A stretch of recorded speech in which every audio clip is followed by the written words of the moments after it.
जब आप प्रेयर करें तो लिख के करें।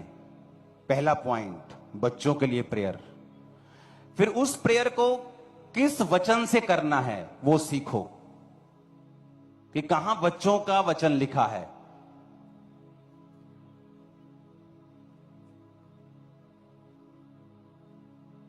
वह कौन है जो यहोवा का भय मानता है? यहोवा उसको उसी मार्ग पर जिससे वो प्रसन्न होता है चलाएगा। वह कुशल से टिका रहेगा, उसका वंश पृथ्वी का अधिकारी होगा।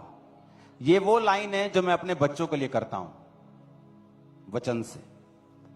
हीलिंग के लिए भजन संहिता 91, भजन संहिता 103, नीति वचन 3, ये मेरे लिखे हुए हैं। तो मैं लिख के प्रार्थना करता हूं, एक एक पॉइंट लिखता हूं, वो पॉइंट के लिए वचन निकालता हूं, वचन बोलकर प्रार्थना करता हूं, फिर पॉइंट खत्म होता है, अगला पॉइंट, अगला पॉइंट। अगर आप इस तरह से प्रार्थना करेंगे, आप नोटिस करेंगे थोड़े महीने के अंदर जितने पॉइंट्स आपने लिखे हैं वो कंप्लीट हो चुके हैं। आप जानते मूर्ख और सियाना इनमें फर्क है। देखा, मूर्ख की आंखें उनकी ओर लगी रहती हैं जो सेलिब्रेट और फेस्टिवल मना रहे हैं। वो उन्होंने घर जाके केक कटन डे, वहीं कोई अही की करन डे। पर लिखा, सियाने का मन उनकी ओर लगा रहता है कि यार उस घर में आज कोई माँ दुखी है, उसका बेटा नशे करता है, चलो आओ उसको बचाओ। तो मूर्ख का मन लड़ाई की ओर लगा रहता है, किससे पंगा ले। और जो सियाने का मन है वो इसकी ओर लगा रहता है कि किसको हील करें, किसको चंगा करें, किसके लिए क्या करें। इतनी मेरी बात समझ। तो आपको सियाने बनना है। अपने पड़ोसी को देखो, किसने खाना नहीं खाया उसको खिलाओ, किसी भी धर्म का हो खिलाओ, किसी को हेल्प चाहिए दो, प्रभु के बारे में बताओ। हालेलुया।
हाथों को हिलाओ।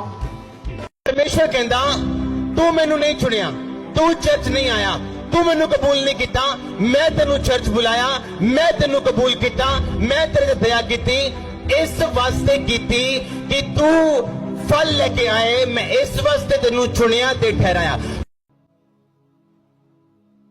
इस चर्च में रोज लड़कियों की शादी करवाता हूं मैं, पता है आपको? रोज, एवरी डे। कभी इंटरनेट पे नहीं डाला, नेवर। सबूत है, जिस दिन बोलोगे यहां हजारों लड़कियां इकट्ठी कर दूंगा,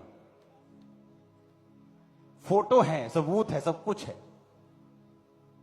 उनके गांव में विजिट होती है, उनके सरपंच से बात होती है, पूरी पैरवी होती। असली जेन्युइन केस है तो उसकी हेल्प होती। मैंने कहा रोज यहां लाइन लग जाएगी जिस दिन खड़े होंगे, लेकिन जीसस ने कहा तुम्हारी चैरिटी गुप्त में हो। मेरी साहां वाली डोर ने तां टुट जाना सी, जे नासरी ना आउंदा मैं मुक जाऊंगा सी, जे नासरी ना।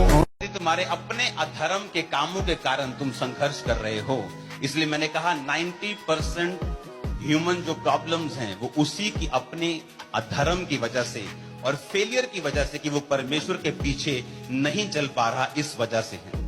हालेलुया।